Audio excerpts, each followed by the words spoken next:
Hello friends, welcome to toppers world. ഇന്നത്തെ നമ്മുടെ class 7ാം ക്ലാസ്സിലെ ഇംഗ്ലീഷാണ്. പാർട്ട് 2 ടെക്സ്റ്റ് ബുക്കാണ്. ഇംഗ്ലീഷിലെ ലാസ്റ്റ് യൂണിറ്റ് എംബ്രേസിംഗ് എംപതി എന്ന യൂണിറ്റിലെ ബ്രിഡ്ജ് ഓവർ ട്രബിൾഡ് വാട്ടർ, അതാണ് നമ്മുടെ chapter bridge over troubled water. ഈ ചാപ്റ്ററിലെ ക്വസ്റ്റ്യൻ ആൻസേഴ്സും അതുപോലെ തന്നെ ആക്ടിവിറ്റീസുമാണ് നമ്മൾ ഈ ക്ലാസ്സിൽ ഉൾപ്പെടുത്തിയിരിക്കുന്നത്. എല്ലാവർക്കും ക്ലാസ്സിലേക്ക് സ്വാഗതം. ക്ലാസ് തുടങ്ങുന്നതിന് മുമ്പ് നമ്മുടെ ചാനൽ ആദ്യമായി കാണുന്നവരുണ്ടെങ്കിൽ ഒന്ന് സബ്സ്ക്രൈബ് ചെയ്ത് സപ്പോർട്ട് ചെയ്യുക. Bridge over troubled water. ആദ്യത്തെ question, what do you think the song is about? ഈ സോങ് എന്തിനെ കുറിച്ചാണെന്നാണ് നിങ്ങൾ കരുതുന്നത്? Answer, the song is about friendship and love. അപ്പോൾ ഫ്രണ്ട്ഷിപ്പിനെയും ലവിനെയും കുറിച്ചാണ് ഈ song. It അഷ്യൂസ് the front and lover not to worry as the speaker is ready to become A bridge over troubled waters. Second question, what do you think the singer means by being a bridge over troubled water? അപ്പോൾ being a bridge over troubled water, അതിന് മേലൊരു ബ്രിഡ്ജായി നിൽക്കുക എന്ന് പറയുന്നത് കൊണ്ട് singer എന്താണ് ഉദ്ദേശിക്കുന്നത്? By being a bridge over troubled water, the singer means that he will be there to console and support his friend when she is in any problem or when faces some difficulty and feels troubled and upset. അപ്പോൾ bridge over troubled water എന്ന് പറഞ്ഞാൽ അയാളുടെ ഫ്രണ്ടിന് support ചെയ്ത് ഒരു പ്രശ്നം വരുമ്പോൾ അവരെ സപ്പോർട്ട് ചെയ്ത് അവരുടെ ഡിഫിക്കൽട്ടിയിൽ അവരെ കൂടെ നിൽക്കുക എന്നുള്ളതാണ് അതുകൊണ്ട് ഉദ്ദേശിക്കുന്നത്. Third, how does the singer describe one's role when someone is feeling down? ഒരാൾ ഡൗൺ ആയി പോയാൽ മറ്റൊരാൾക്ക് എങ്ങനെയാണ് അയാളുടെ ജീവിതത്തിൽ ഉണ്ടാവുന്ന റോള് ഒരു ഡിഫിക്കൽട്ടി വരുമ്പോൾ? When someone is feeling down, the role of the friend is to comfort her and take her part. അപ്പോൾ എന്താ പറയണത്? ആരെങ്കിലും ഇങ്ങനെ ഡൗൺ ആയി പോയി കഴിഞ്ഞാൽ, ഡൗൺ ആയി പോകുമ്പോൾ അവർക്ക് എന്തെങ്കിലും പ്രശ്നം വന്ന് ഡൗൺ ആയി പോയി കഴിഞ്ഞാൽ ആസ് എ ഫ്രണ്ട് എന്ന നിലയിൽ നമ്മൾ അവരെ കംഫർട്ട് ചെയ്യുക. ഇവിടെ ഹെർ എന്ന് പറയുന്നു, ലേഡി മാത്രമല്ല ആരായാലും കംഫർട്ട് ചെയ്യുക, അവരുടെ പ്ലേസിൽ നിന്ന് ചിന്തിക്കുക, അവരെ സപ്പോർട്ട് ചെയ്യുക, അതൊക്കെയാണ് ചെയ്യേണ്ടത്. നാലാമത്തെ, what according to the poet will is your mind? ഉത്തരം, according to the poet the closeness of my friend sailing right behind me will is my mind. ഇനി നമുക്ക് ആക്ടിവിറ്റീസ് ആണ്. Activity 1, choreograph the song in the class or school auditorium ആണ്. നിങ്ങൾ choreograph ചെയ്യാനാണ്, അത് നിങ്ങൾ ചെയ്യേണ്ടതാണ്. അപ്പോൾ കൊറിയോഗ്രാഫിങ് വരുമ്പോൾ നമ്മൾ തീം ഡിസ്കസ് ചെയ്യണം, ഒരു സീൻ സെറ്റ് ചെയ്യണം, plan the costumes and stage setting, dress അതുപോലെ സ്റ്റേജ് സെറ്റിംഗ് എല്ലാം കേട്ടോ. അപ്പോൾ അത് ചെയ്യുക.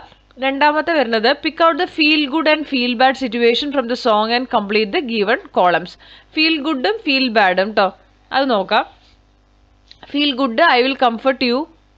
ഫീൽ ഗുഡ് ആണ് വരുന്നത് ഇതിൽ. എഗൈൻ ഇത് ഹെഡിങ് തന്നെയാണ് കേട്ടോ.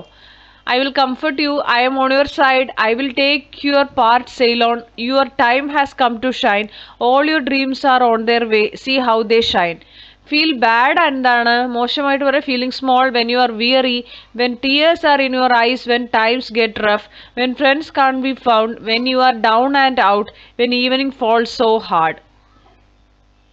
Read the first stanza again. When you are weary, feeling small, when tears are in your eyes, I will dry them all. I am on your side. Oh, when times gets rough and friends just can't be found. Look at the words in italics. They are examples of alliteration. Okay, ആ സൗണ്ടുകൾ repeat ചെയ്യണതിനാണ് alliteration എന്ന് പറയാം കേട്ടോ. ഇവിടെ friends found കണ്ടോ, ഫു എന്നുള്ള sound repeat ചെയ്ത് വന്നിരിക്കുന്നുണ്ടോ? That is called alliteration. Find out more such examples from the song and write them here. അപ്പോൾ ഈ പോയത്തിൽ നിന്ന് ഇതുപോലെ അലിട്രേഷൻ വരുന്നത് കണ്ടുപിടിച്ച് എഴുതാനാണ് പറഞ്ഞിരിക്കുന്നത്. ഇതാണ് കേട്ടോ. When you are weary, when എന്ന് വന്നോ, അതുപോലെ sale on silver girl, sale silver, S വന്നോ, ഇങ്ങനെയുള്ളതാണ് അലിട്രേഷൻ. അടുത്തത് നാലാമത്തെ activity, pick out examples of റീഫ്രൈൻ from the song bridge over troubled water and write them below.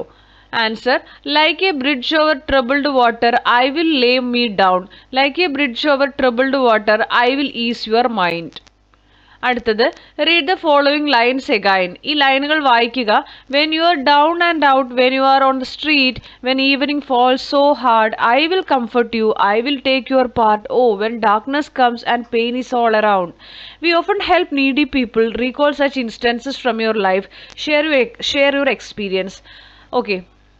അപ്പോൾ നമുക്ക് ആവശ്യക്കാരെ സഹായിക്കുക എന്നുള്ളത് നമ്മുടെ ജീവിതത്തിലും വന്നിട്ടുണ്ടാവും അല്ലേ?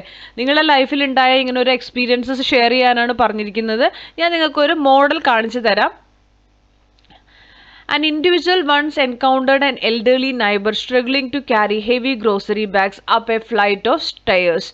അപ്പോൾ ഒരു ഇൻഡിവിജ്വൽ ഒരാളെ കാണുകയാണ്, നൈബറിനെ, ആ ഒരു സാധനങ്ങളൊക്കെ വാങ്ങിച്ചിട്ട് അയാൾക്ക് സ്റ്റെയർ കയറി പോകാൻ ബുദ്ധിമുട്ടി നിൽക്കുന്ന ഒരു അയൽക്കാരനെ.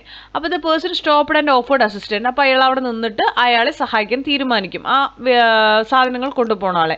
Carrying the bags to the neighbour store. അങ്ങനെ അയാളുടെ വീട്ടിൻ്റെ ഡോറിൻ്റെ അടുത്ത് വരെ ഈ സാധനം കൊണ്ടേ കൊടുക്കും. The neighbour was very grateful. അപ്പോൾ അയാൾ ഭയങ്കര താങ്ക്ഫുൾ ആവും. Expressing that the help made a significant difference to their day. This simple act demonstrated how small gestures of kindness can greatly impact others when they are down and out or in pain.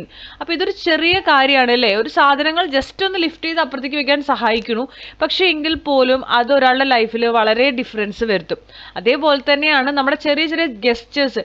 നമ്മുടെ ഒരു ചിരി ആവാം, അല്ലെങ്കിൽ നമ്മുടെ എന്തെങ്കിലും ഒരു ചെറിയ നല്ല രീതിയിലുള്ള ഒരു ആക്ഷൻ ആവാം, നമ്മൾ കാണിക്കുന്ന കൈൻഡ്നെസ് ആവാം. ഇതെല്ലാം അത് ചിലപ്പോൾ വേദനയിലിരിക്കുന്ന ഒരാളായിരിക്കും, കംപ്ലീറ്റ്ലി ഡൗൺ ആയിട്ടിരിക്കുന്ന ആളായിരിക്കും, അയാൾക്കത് വലിയൊരു ആശ്വാസമായിരിക്കും. നെക്സ്റ്റ്, അപ്പോൾ ഇത്രയാണ് നമ്മുടെ ഈ ആക്ടിവിറ്റീസ് വരുന്നത്. നമ്മുടെ ഈ ചാപ്റ്റർ ഇവിടെ കംപ്ലീറ്റ് ആവുകയാണ്. നിങ്ങൾക്ക് എന്തെങ്കിലും ഡൗട്ടുകൾ ഉണ്ടെങ്കിൽ നിങ്ങളുടെ കമൻറ്റിലൂടെ നിങ്ങൾക്ക് ചോദിക്കാവുന്നതാണ്. അതുപോലെ തന്നെ നമ്മളുടെ സെക്കൻഡ് ടേം എക്സാമിനേഷൻ ആണ്. സെക്കൻഡ് ടേം എക്സാമിനേഷനുമായിട്ട് ബന്ധപ്പെട്ടിട്ടുള്ള ഒരുപാട് question answers, model question paper, അതുപോലെ തന്നെ ക്രിസ്മസ് എക്സാമുമായിട്ട് റിലേറ്റ് ചെയ്ത ക്വസ്റ്റ്യൻസ് എല്ലാം നമ്മൾ നമ്മുടെ ചാനലിൽ പ്രൊവൈഡ് ചെയ്യുന്നുണ്ട്. അപ്പോൾ നിങ്ങൾക്ക് ആവശ്യമുള്ള ഏതൊക്കെ സബ്ജക്ട്സ് ആണ് എന്നുള്ളത് നിങ്ങൾ കമൻറ്റിലൂടെ ഞങ്ങളെ അറിയിക്കുക. തുടർന്നും ക്ലാസ്സുകൾ കാണുക. അപ്പോൾ എല്ലാവരും എക്സാമിന് നന്നായി പഠിക്കുക. Thank you for watching.